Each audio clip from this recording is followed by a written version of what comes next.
नमस्कार, मैं रवीश कुमार। मिथुन चक्रवर्ती ने प्रधानमंत्री की मौजूदगी में कहा है कि मैं कोबरा हूं, पानी वाला सांप नहीं हूं, प्योर कोबरा हूं। विकास करते करते राजनीति का इतना विकास हो गया है कि प्रधानमंत्री की मौजूदगी में राजनीतिक मंच पर मिथुन चक्रवर्ती खुद को कोबरा बताने में गर्व महसूस कर रहे हैं।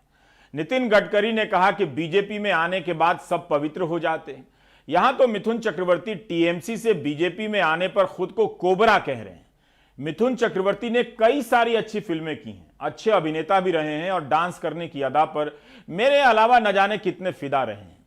मिथुन अपनी अच्छी फिल्मों से अपने लिए संवाद नहीं चुनते हैं, उन फिल्मों से चुनते हैं जिसे आमतौर पर बी ग्रेड या सी ग्रेड कहा जाता है।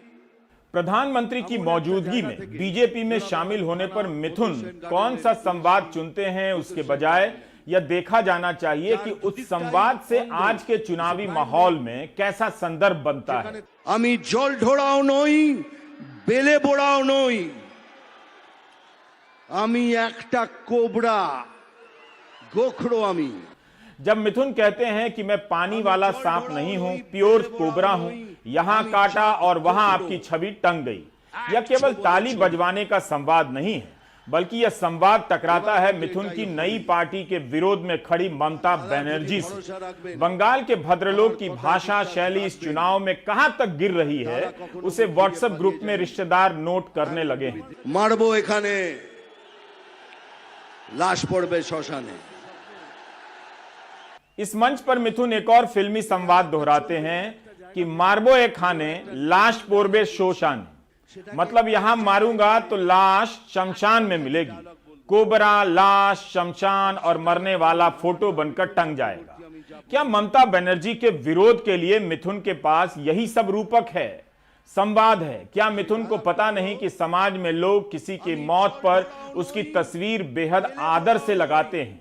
तस्वीर ही किसी की आखिरी स्मृति होती है। एक समय था जब लोग प्रधानमंत्री के सामने ऐसी भाषा बोलने से बचा करते थे, लेकिन अब आप बोल सकते हैं कि किसी को मारकर लाश में बदल दूंगा और उसकी लाश शमशान में मिलेगी। बीजेपी को ही इसका प्रतिकार करना चाहिए, नहीं तो लोग बीजेपी में आने के बाद कहने लगेंगे कि मिथुन तो कोबरा ही हैं, हम तो करैत हैं, गेहुअन है, धानुक है। कोबरा को किंग कोबरा कहा जाता है। 10 से 15 फीट लंबा होता है। वो अपने शरीर का 2/3 हिस्सा सीधा खड़ा कर लेता है, एक तरह से अपनी पूंछ पर खड़ा हो सकता है। इंसानों से बचता है, कतराता है। कोबरा का नाम सुनते ही या किसी दूसरे सांप को देखते ही इंसान मारने के लिए टूट पड़ता है कि कहीं ये कोबरा ना हो। इस कारण भी कोबरा का अस्तित्व खतरे में पड़ गया। जंगलों की कटाई तो कारण है ही।